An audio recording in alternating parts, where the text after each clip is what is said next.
Yeah, let's just start with the numbers, the 926 that was referenced.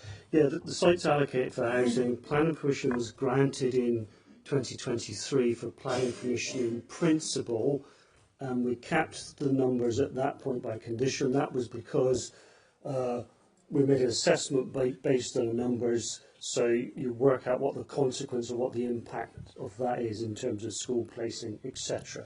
But it is just indicative numbers, because until you work through the detailed phases, you don't end up at the exact numbers. But we've capped it at that, so that if the developer wants to go above that, we can reassess all that wider impact. So that's why it's done that way. And that's quite standard for planning permissions in principle, in terms of the numbers. You're not setting an exact number at that point, because you haven't worked out the detailed design. It's not until you get to that detailed layout stage that you get the exact numbers for each of the phases. In terms of, I'll maybe leave the transport to last, but in terms of the SUDs, there's 2 proposed SUDS ponds and 5 SUDS basins across the site. So all that drainage isn't going into one of those. It's spread across the site in different phases. The next report, as it were, about phase 1 has the 2 SUDS ponds in it, but other phases will have basins in it, and that will actually manage the runoff water from the site. So in theory, it should make the situation better for the neighbouring land, because the sort of drainage runoff water is managed better within that site, and you obviously end up with things like drainage and swells and other components to manage that runoff water into those SUDS ponds stroke basins. So there is adequate provision across the site. In terms of the sort of ground conditions, and you made reference to the sort of gas membranes, etc. Yeah, there's building standards regulations which govern those sort of issues to deal with the sort of the gas issues. So, as you know, we've had challenges in the past across Midlothian in terms of historical gas from mines. So we are mindful of that, and we'll make sure that's compliant with all the rules and regulations. That's going to happen.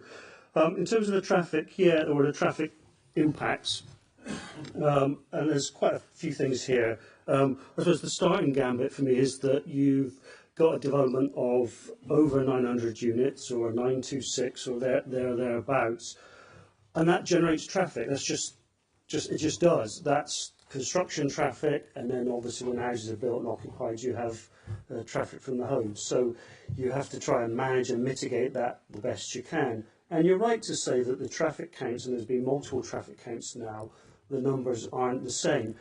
And it can be sometimes variations in terms of the time of day, the dates, etc. Because the history of this is, and I know you're aware of this, but there was the original count was done during the COVID time period, so there was some anxiety that was low, and actually they then did a count in August 2025, and it was even lower. So it didn't automatically mean the numbers were going up because it wasn't in COVID.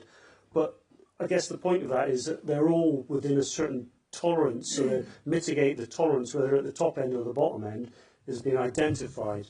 And what is that? That's, in terms of this scheme, you're looking at a widening of Crawlees Road to 7.3 metres, so that's the first thing. The second thing is part of Crawlees Road, if you know it well, it's got quite a kink in it, so that will get straightened out.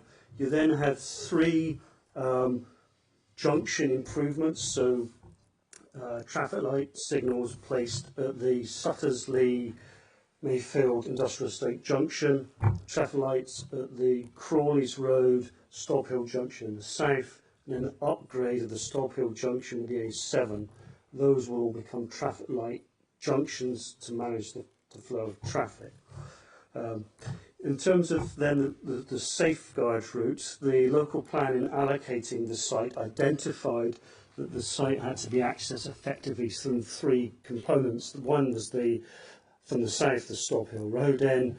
2 was from Bogwood Road, and that links into Crawlees Road, and then obviously the one at Mayfield Industrial Estate, Suttersley Road, and that had 2 variables to it. One was a new provision, and that's often referred to as the safeguarded route, which is the council-owned stretch of ground which runs partly by the New Battle Medical Centre down into the industrial estate, or the upgrade option, which was looking at Crawlees Road and Mayfield Industrial Estate Road. Now, in granting planning permission in 2023, the decision was the upgraded option, not a new vehicle or route through that safeguarded corridor. So that decision was taken. Since then, the house builder has changed, and the new house builder has come forward, and to be fair to them, I've listened, so they've added additional components.